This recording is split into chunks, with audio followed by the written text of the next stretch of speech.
Pandora papers में 700 से ज़ायद पाकिस्तानियों के नाम सामने आ गए। वज़ीर ख़ज़ाना शौकत तरीन, वफाकी वज़ीर मोनिस इलाही, सेनेटर फैसल वाबडा, पंजाब के सीनियर वज़ीर अब्दुल अलीम खान, मुस्लिम लीग नून के इसहाक डार के बेटे अली डार, पीपल्स पार्टी के शर्जील मेमन, वज़ीर सनत खुसरो बख्तियार के अहल खाना, एग्जैक्ट के मालिक शोएब शेख और वज़ीर आज़म के साबिक़ मुआविन ख़ुसूसी वक़ार मसूद के बेटे का नाम भी शामिल।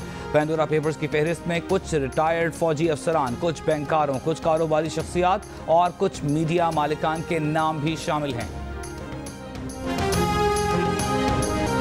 सरकारी टीवी ने दावा किया कि नून लीग की रहनुमा मरियम नवाज के बेटे जुनैद सफदर के नाम 5 ऑफशोर कंपनियां रजिस्टर्ड हैं। जुनैद सफदर ने रद्द-ए-अमल में कहा उनकी कोई ऑफशोर कंपनी नहीं, वो तालिबे इल्म हैं, सिर्फ एक बैंक अकाउंट है। उन्होंने कहा कि वो इस खबर के नशर करने पर कानूनी चाराजोई करेंगे। वकील को हिदायत कर दी है।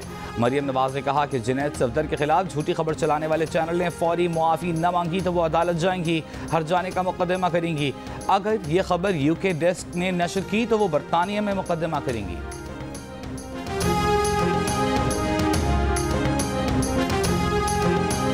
वज़ीर ख़ज़ाना शौकत तरीन ने ऑफशोर कंपनियों पर बयान में कहा कि कंपनियां तब खुलीं जब तारिक फवाद मलिक यूएई की तारिक बिन लादेन की कंपनी के लिए काम करते थे।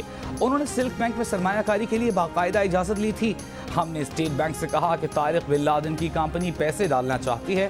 इस पर स्टेट बैंक ने अप्रूवल दे दी, जिस पर ये 4 ऑफशोर कंपनियां खुलीं, लेकिन इसमें न कोई अकाउंट खुला, न कोई ट्रांजैक्शन हुई।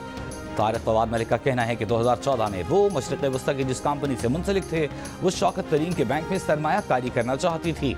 इस सरमायाकारी की इजाज़त के लिए उनकी कंपनी ने स्टेट बैंक ऑफ पाकिस्तान से मुज़ाकरात किए।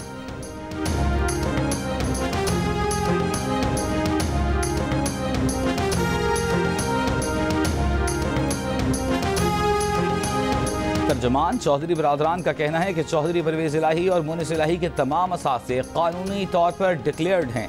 चौधरी बरादरान को सियासी इंतकाम का निशाना बनाने के लिए फाइलों में गलत और गुमराह कुन मवाद भरा गया। नाम निहाद एहतिसाब के नाम पर हक़ाइक़ के बरअक्स गुमराह कुन प्रोपेगेंडा किया गया।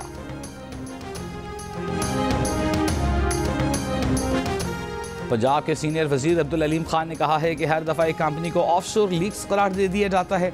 वही कंपनी और वही फ्लैट हैं जो 15 साल से डिक्लेयर्ड हैं। FBR के सामने तमाम असासे ज़ाहिर किए हुए हैं। 15 साल से इलेक्शन कमीशन में भी तमाम असासे ज़ाहिर किए हुए हैं।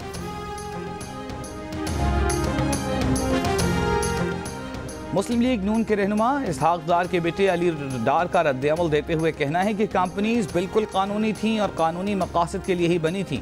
ग्रेजुएशन के बाद से UAE में मुकीम हैं, हक हलाल का कारोबार कर रहे हैं और करते रहेंगे।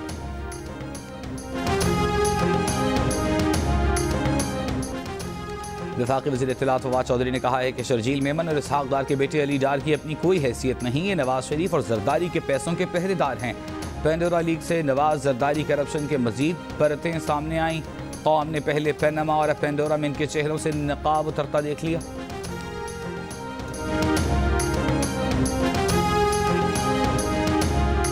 अमीर जमात इस्लामी सिराजुल हक का पेंडोरा पेपर्स में नाम सामने आने वाले हुकूमती वज़रा और मुशीरों से फौरी तौर पर ओहदों से मुस्ताफ़ी होने का मुतालिबा कर दिया। कहा इस्तीफ़ा न देने की सूरत में इन वज़ीरों मुशीरों को ओहदों से बरतरफ किया जाए। तहक़ीक़ात में सरकारी असर रसूख से बचने और शफ़ाफ़ियत के लिए यह ज़रूरी है कि जिन सरकारी मुलाज़मीन के नाम शामिल हैं उन्हें भी ओहदों से हटा दिया जाए।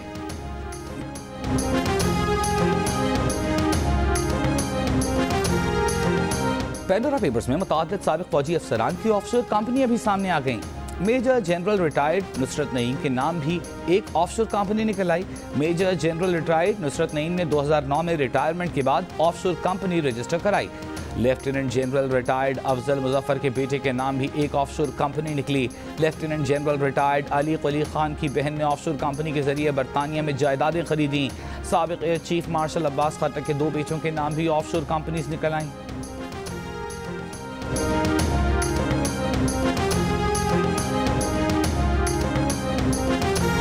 पेंडोरा पेपर्स में कुछ गैर मुल्की रहनुमाओं के नाम भी सामने आए। उर्दन के बादशाह शाह अब्दुल्ला कतर के हुक्मरानों के नाम पेंडोरा पेपर्स में शामिल। यूक्रेन, कीनिया, एक्वाडोर के सुदूर, चेक रिपब्लिक और लेबनान के वज़ीर आज़म के नाम भी सामने आए। साबिक़ बरतानवी वज़ीर आज़म टोनी ब्लेयर का नाम पेंडोरा पेपर्स में आ गया।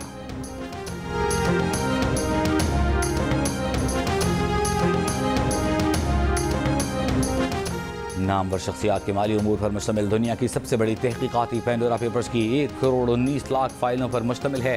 تحقیقات میں دنیا کے 117 ملکوں کے 150 میڈیا اداروں کے 600 سے زائد رپورٹرز نے حصہ لیا۔ صحافتی دنیا کی اس سب سے بڑی تحقیقات میں پاکستان سے دی نیوز کے عمر چیمہ اور فخر دورانی شریک ہوئے۔ نامور شخصیات کے مالی امور کی تحقیقات کا کام 2 سال میں مکمل ہوا۔ جی نیوز کے تحت الیکٹرانک ووٹنگ مشین پر گریٹ ڈیبیٹ، حکومت کا اگلے عام انتخابات الیکٹرانک ووٹنگ مشین سے کرانے پر اصرار۔ مسلم لیگ نون اور پیپلز پارٹی نے ای وی ایم کو مسترد کر دیا، کہا ہمیں حکومت اور اس کی نیت پر اعتماد نہیں۔ شبلی فراز نے کہا مشین کے انتخاب اور اس کے ٹینڈر کا اختیار الیکشن کمیشن کو ہوگا۔ خرم دستگیر نے کہا دسکا میں 20 پریزائڈنگ آفیسر اغوا ہوئے، مشین اس کا علاج نہیں۔ قمر زمان قائرہ نے کہا 10-11 ملک مشین استعمال کر کے اسے ترک کر چکے۔ انتخابی امور کے ماہر احمد بلال محبوب نے کہا کہ 2017 میں الیکشن کمیشن نے الیکٹرانک ووٹنگ مشین کا تجربہ کر کے رپورٹ حکومت کو پیش کر دی تھی۔ حکومت نے 4 سال میں اس رپورٹ پر پارلیمنٹ میں بحث ہی نہیں کرائی۔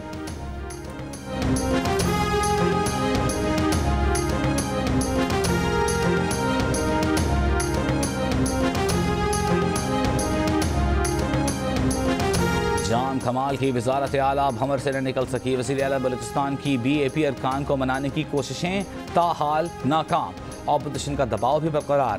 گھر جا کر منانے کے باوجود صوبائی وزیر سردار عبد الرحمان رکن اسمبلی بشرا رند نے جان کمال کو ٹھوس امید نہ دلائی۔ چیئرمین سینٹ کی ایک اور ریسکیو مشن پر کوئٹہ آمد، اسپیکر بلوچستان اسمبلی عبد القدوس بزنجد سے ملاقات کی۔ وزیر اعلیٰ بلوچستان جام کمال خان نے ناراض صوبائی وزیر خزانہ ظہور احمد بلیدی سے ملاقات کی۔ سوشل میڈیا پر پیغام میں کہا پارٹی کے 6 اراکین ناراض ہیں، انشاءاللہ ہم اپنے معاملات خود حل کر لیں گے۔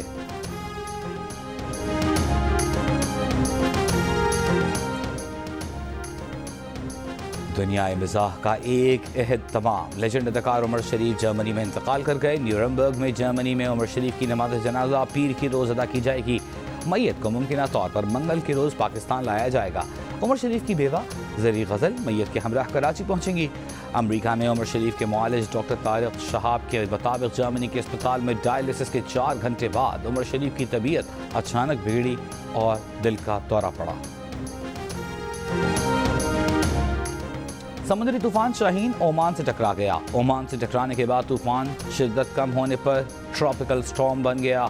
عمان میں 120 سے 150 کلومیٹر فی گھنٹے کی رفتار سے ہوائیں چلنے لگیں، شدید بارش جاری۔ مختلف حادثات میں ایک بچے سمیت 3 افراد جاں بحق ہو گئے۔ طوفان کے باعث ایران میں چاہ بہار بندرگاہ پر 6 افراد مارے گئے۔ محکمہ موسمیات کا کہنا ہے کہ بلوچستان میں مکران کے ساحلی علاقوں کو سمندری طوفان سے اب کوئی خطرہ نہیں۔ کل سے بلوچستان کے ماہی گیر گہرے سمندر میں ماہی گیری کے لیے جا سکتے ہیں۔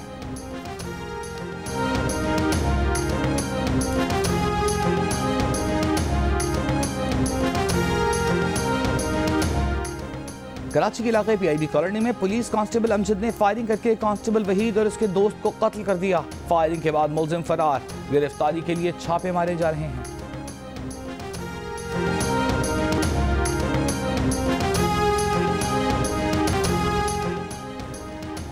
اور اسپینش فٹ بال لیگ لا لیگا میں ہیلچے نے سیلٹا ویگو کو 1-0 سے شکست دے دی۔ اسپینیول نے ریال میڈرڈ کو 2-1 سے شکست دے دی۔ ایونٹ کے تمام میچز جیو سپر پر براہ راست نشر کیے جا رہے ہیں۔